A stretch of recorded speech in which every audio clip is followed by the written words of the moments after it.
کہ اللہ کے سوا کسی کی عبادت نہ کرو، مجھے تم پر ایک زبردست دن کے عذاب کا اندیشہ ہے۔ انہوں نے کہا، کیا تم ہمارے پاس اس لیے آئے ہو کہ ہمارے خداؤں سے ہمیں برگشتہ کرو؟ اچھا، اگر تم سچے ہو تو لے آؤ ہم پر وہ عذاب جس کی دھمکی دے رہے ہو۔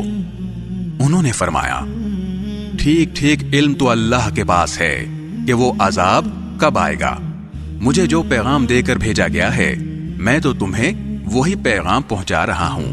البتہ میں یہ ضرور دیکھ رہا ہوں کہ تم ایسے لوگ ہو جو نادانی کی باتیں کر رہے ہو۔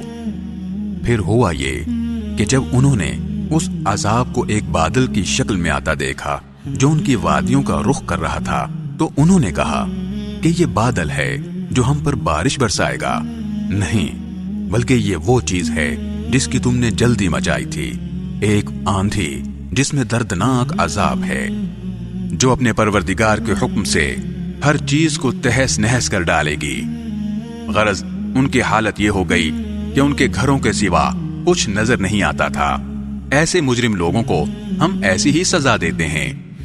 اور اے عرب کے لوگوں، ہم نے ان لوگوں کو ان باتوں کی طاقت دی تھی جن کی طاقت تمہیں نہیں دی، اور ہم نے ان کو کان، آنکھیں اور دل سب کچھ دے رکھے تھے، لیکن نہ ان کے کان اور ان کی آنکھیں ان کے کچھ کام آئیں، اور نہ ان کے دل، کیونکہ وہ اللہ کی آیتوں کا انکار کرتے تھے۔